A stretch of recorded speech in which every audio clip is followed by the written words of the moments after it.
Intel Arc GPUs. I think it can't be understated how they are currently underdogs in the graphics card market. While the duopoly between Nvidia and AMD has created a significant level of stagnation in the competitiveness of the offerings to the consumer, Intel has been forced to go against the grain here and provide some strong value on paper compared to what AMD and Nvidia are offering at this price tier. But you don't need to look too deeply to find plenty of hiccups and stumbling points while Intel worked out the initial issues on the software side. The drivers seem to have improved quite a bit since then though, so much so that I've actually got a Arc A380 on my workstation right now, and this video was edited and rendered in AV1. There's no denying that the hardware itself looks very compelling, with a clear opportunity to shake up the current situation in the world of GPUs. I've wanted to test out Intel graphics cards as soon as I had heard of their existence, which is actually years ago now. Then there was the waiting patiently through the lengthy development and release cycle, but when I looked into this Intel Arc A750 on sale recently for $179, I decided to take the plunge and explore what Intel can do in early 2024. This included building out a new system specifically focused on doing the testing of mid-range PC sim racing. With an i5-12600K, 16GB of DDR4 3600MHz RAM, and a 1TB NVMe drive, and 650-watt power supply as well, we should be able to use this platform to compare a variety of budget-oriented GPUs from different price points and performance levels in our testing of sim racing titles. I feel like this setup represents a good baseline of what a typical system build might be when using something like the Arc A750 or any of its commonly cited competitors. Especially when the Arc cards are on sale, it's hard to find anything in the new market that could get anywhere near the Intel cards on the basis of price. That leaves a budget-conscious builder to look at the used market, and we will look at various previous generation Nvidia and AMD options in future videos to better understand how everything compares to each other. Before we jump into all the benchmark data, this testing was all done on the latest currently available driver, version 31.0.101.5058. With Intel releasing a steady stream of updates on a regular basis, I'll also be keeping an eye on this to check and see if things continue to improve.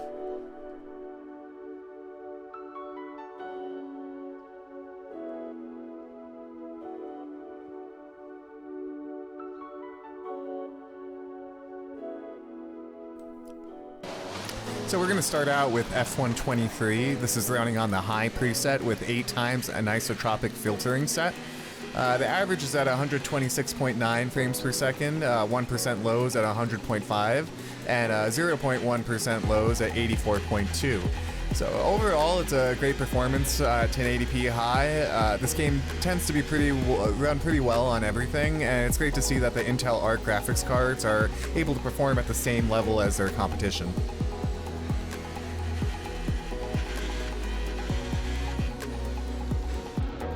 So now we're on to Dirt Rally 2. This is running on Ultra with 8 times MSAA and 8 times anisotropic filtering set.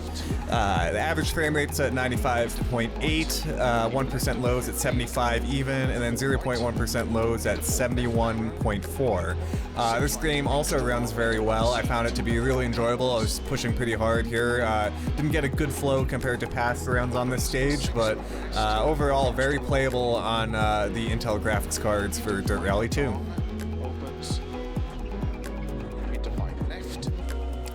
So now we're looking at AMS2. This is set at the high preset with 8 times anisotropic filtering set. The average frame rate's at 95.3, 1% lows at 61.2, and 0.1% lows at 55.5.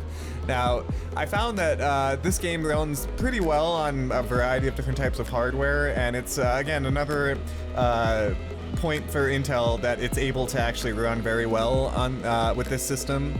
And yeah, I'm really happy with the performance that we're seeing here on AMS2.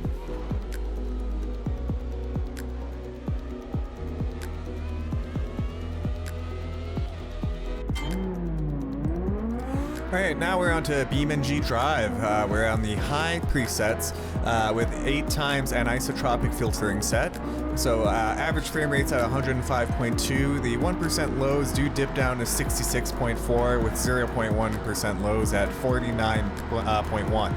So overall, this game was quite good. I did see some little bits of frame rate drop depending on what was loading in the background. But overall, this game again shows that the Intel graphics cards are working on a variety of different game engines, and this is another point for Intel that they've done a great job to make this card run well on these different games. Alright, now we're on to Assetto Corsa Competizione. This is set at the medium preset. Average frame rates at 79.8 frames per second, 1% lows at 56.3, and 0.1% lows at 48.1. Now, I did find that this game ran pretty well overall. Even though the frame rate is as high as some of the other games, this game does seem to be a little bit more taxing just because it's running on Unreal Engine.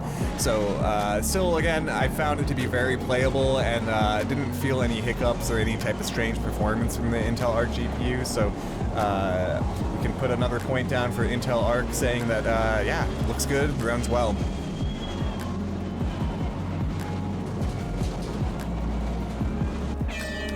Okay, now RFactor 2. This is actually running at 4K on high settings. I actually realized too late that the data at the top left is tiny, so apologies for that not being all that legible.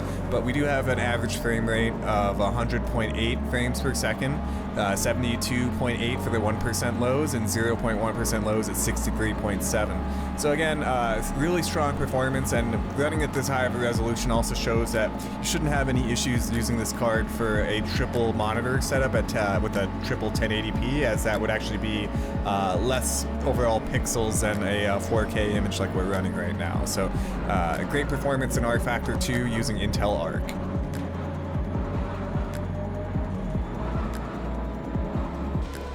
So last up now is RaceRoom. This is again running at 4K, and I've actually maxed out all of the settings and textures. We're seeing an average frame rate of 82.3 with a 1% low of 58.1 and 0.1% lows at 54.6. Now, my big concern was that this is a DirectX 9 game, and there were some issues with Intel drivers previously with DirectX 9, but it seems like those issues have been resolved. It's running really strongly now, and again, with this high 4K resolution setup, it's demonstrating that you should be able to run triple monitors with the 1080p triples without any issue, as again, it would be a lower resolution, lower amount of pixels than a 4K setup that we're looking at now. The Intel Arc A750. It delivers some fantastic performance at 1080p, and I'm really happy with the way this GPU tackled all of our tests today. If you can find these under $200, they represent some unparalleled value in the new market at the start of 2024. I also have to applaud what Intel software developers have accomplished so far, as these updates have significantly improved the experience of using these cards compared to when they originally launched. And I can't wait to see how things continue, along with the development of the next generation from Intel, BattleMage. I do feel confident in recommending the Intel Arc GPUs now, as they provide price to performance value as they stand today.